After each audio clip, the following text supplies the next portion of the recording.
As the COVID case count grows across the state, more big box retailers are starting to issue their own mask mandates.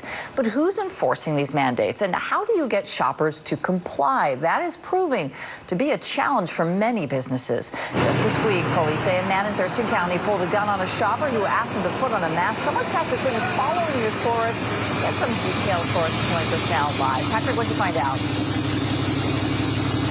Hey, Michelle, believe it or not, so we're in Ballard, but yes, a gun was drawn in the produce aisle of a Fred Meyer in Tumwater. And while no shots were fired, this really shows the fight we're seeing all over face coverings.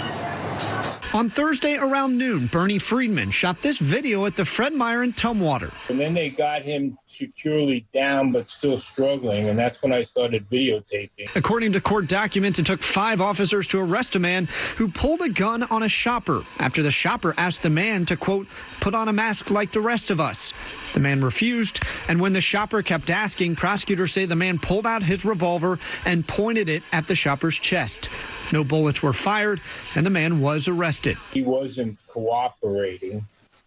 And when they turned him over, he was still struggling. The governor's office actually recommends not engaging with those not wearing a mask and, in fact, keeping your distance. That's what Bernie says he would have done. I wouldn't have said anything. I would have looked the other way and stayed away from that guy. Businesses are also trying to figure out how to enforce the states and their own mask policies.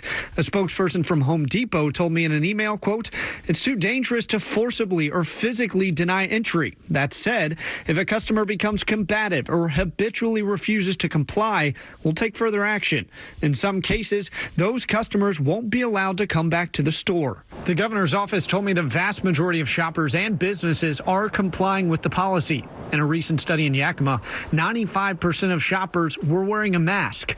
Bernie fears the outliers and this issue is only heating up. This new thing of mask versus anti-mask, I think it's not over. I think there's going to be some of that stuff hanging out for weeks and months.